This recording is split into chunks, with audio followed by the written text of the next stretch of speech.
kere çırayı yakacağız. Şimdi bunu Çıra bunun üstüne. Çıra. Bunu yakıyorsunuz. Tabii biz buna ufacık bir benzin miydi o neydi? Şimdi bunu böyle yapıyoruz. Tamam yandı.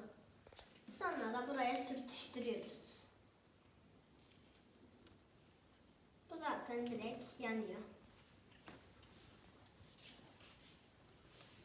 Son halini de çekeceğiz.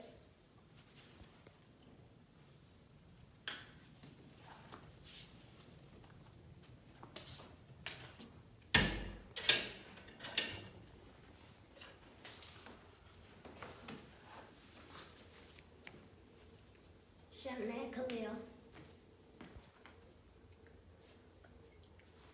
Evet böyle yakılıyor. Şöyle herkese merhaba arkadaşlar demiş. Kanalıma abone olmayı unutmayın. Like atmayı unutmayın. Arkadan öyle gülme.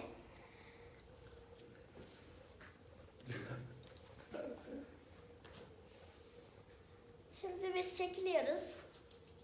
Sen de havalı halini çek. Şöyle dur. Lambalarını kapat.